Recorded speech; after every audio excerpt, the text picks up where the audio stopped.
Hi students, कैसे सभी। मैं एमी फिर से आपके सामने हूं।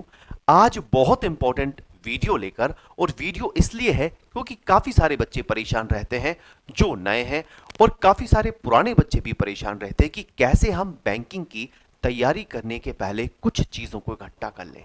तो मेरे प्यारे बच्चे, आज मैं आपको ये बताने वाला हूं कि जो न्यू स्टूडेंट्स हैं जिन्होंने ये सोच रखा है कि हमें बैंकिंग में अपना करियर बनाना है, और वो ओल्ड स्टूडेंट्स जो रिपीटर्स हैं जिन्होंने पहले भी एग्जाम दिए हैं लेकिन सिलेक्ट नहीं हो पाए, पर इस बार पूरी तैयारी के साथ मैदान में डटे हुए हैं, तो उनके लिए भी मैं कुछ इंपॉर्टेंट पॉइंट्स लेकर आया हूं। ये एकदम इनिशियल पॉइंट्स हैं, एकदम बेसिक पॉइंट्स हैं। इनके अलावा भी बहुत कुछ आपको करना होगा, लेकिन हाँ, ये तो आपको करना ही पड़ेगा। जैसे एक खाने की थाली की बात करूं तो थाली में बहुत सारी चीजें होती हैं, लेकिन अगर रोटी और सब्जी ही ना रही तो फिर किस बात की चटनी।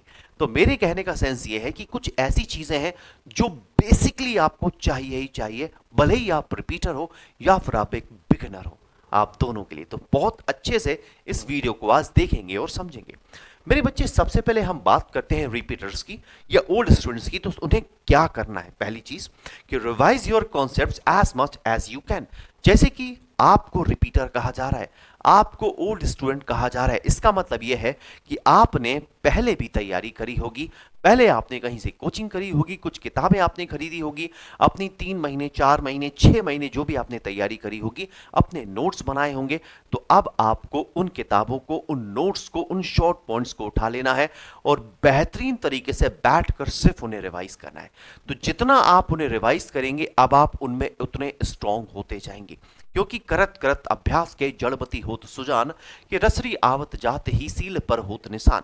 इसका मतलब यह है कि अब जब आपने मेन चीज कर ली है तो आपको कंटिन्यू प्रैक्टिस करनी है, और practice makes a man perfect, ये सब लोग जानते हैं। जितनी प्रैक्टिस आप करेंगे उतने ही ज्यादा आप स्ट्रांग होते जाएंगे।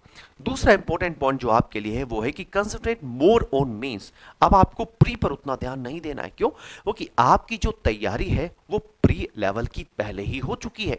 अब मेंस लेवल में आपको जो है खुद को थोड़ा सा झुलसाना है, अपना लेवल बढ़ाना है, अपना लेवल अपग्रेड करना है। पुराने जो नोट्स है उन्हें रिवाइज करने, उसमें क्या क्या एड ऑन्स हो सकते हैं वो देखना है, और आपको अपना पूरा ध्यान, पूरी मेहनत, पूरी शक्ति मेंस की प्रिपरेशन के लिए लगानी है।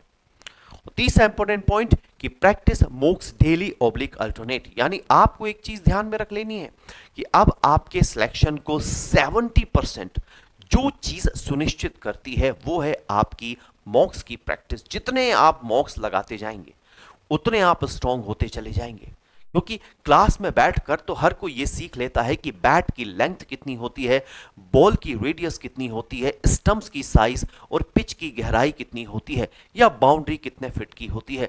लेकिन जब पहली बॉल आपको शेन वॉर्न डालता है तब आपको पता पड़ता है कि कितना खतरनाक गेम है। तो उसके लिए आपको मैदान पर उतरकर प्रैक्टिस करने की जरूरत होती है, और ये प्रैक्टिस आपको कौन देगा? मॉक टेस्ट देंगे। तो मॉक टेस्ट या तो आपको डेली प्रैक्टिस करना है या फिर आपको अल्टरनेट डे में इनकी प्रैक्टिस करनी है। मैं तो ये कहूंगा कि आप डेली प्रैक्टिस करें। डेली 1 घंटा 1.5 घंटा जो भी आपने टाइम स्लॉट अपने लिए फ्री रख रखा है, उसमें मेरे प्यारे बच्चे आपको मॉक टेस्ट की बेहतरीन से प्रैक्टिस करनी है। और प्रैक्टिस का मतलब ये नहीं कि बस मॉक किया और बस चले गए, नहीं। जिन क्वेश्चंस में आप अटक गए हैं वो आपको खुद से सॉल्व करके देखने हैं, सॉल्यूशंस उनके देखने हैं, दोस्तों से मदद लेनी है। अगर वहां से भी नहीं हो पाए तो वो मेंटर्स जिनसे आप पढ़ाई करते हैं उनकी मदद लेनी है, लेकिन आपको सॉल्व जरूर करना है।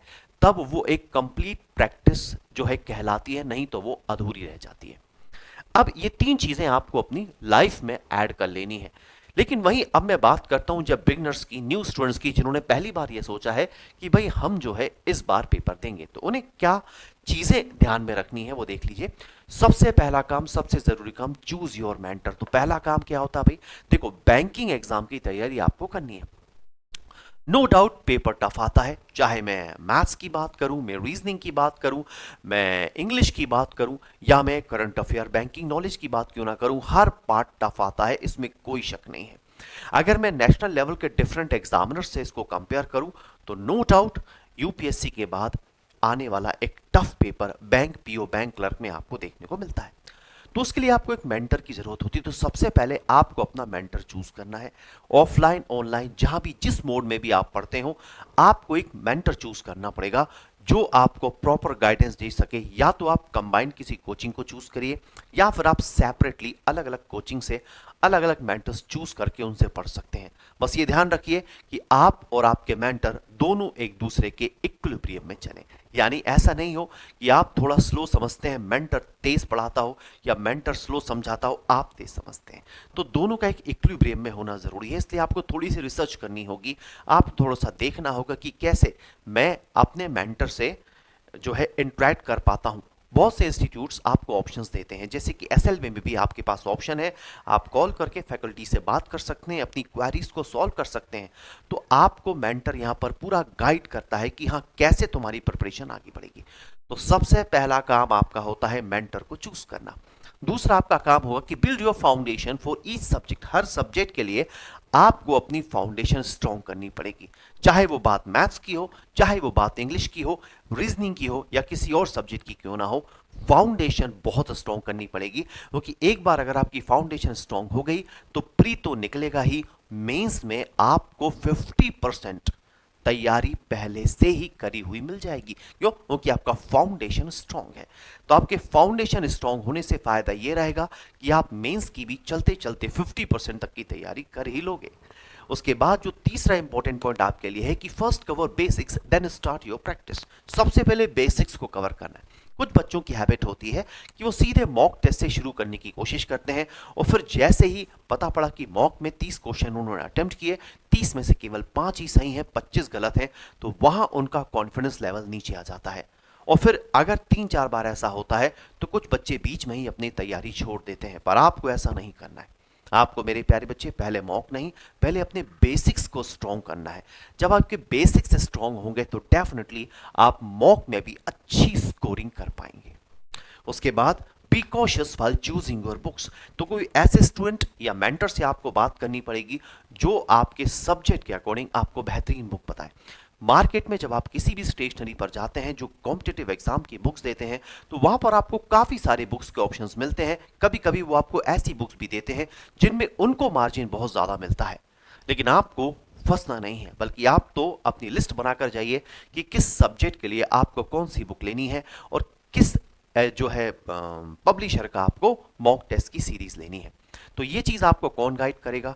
ये या तो वो पर्सन आपको गाइड कर सकता है जो ऑलरेडी सिलेक्टेड है, या फिर आपका मेंटर आपको इस बात के लिए गाइड करेगा। और एक बार जब आपके पास बुक आ गई तो बस फिर देर किस बात की, अपनी पढ़ाई शुरू कर दीजिए। तो मेरी इन बातों को बिगनर्स भी ध्यान में रखेंगे और ओल्ड स्टूडेंट्स और रिपीटर्स भी ध्यान में रखेंगे। और ऐसे बहुत अच्छे अच्छे वीडियोस के लिए एसएलवी बैंकिंग एग्जाम्स को सब्सक्राइब कर लीजिए। प्लस मेरे प्यारे बच्चे, जो बैंक महापैक, बहुत प्यारा पैक अवेलेबल है। एग्जाम बैंकिंग का हो, इंश्योरेंस का हो, कोई भी एग्जाम हो, एसएलवी बैंकिंग एग्जाम्स बहुत प्यारा बैच आपके लिए लेकर आया है, बैंक महापैक, जो एसएलवी एप्लीकेशन पर अवेलेबल है। जय हिंद।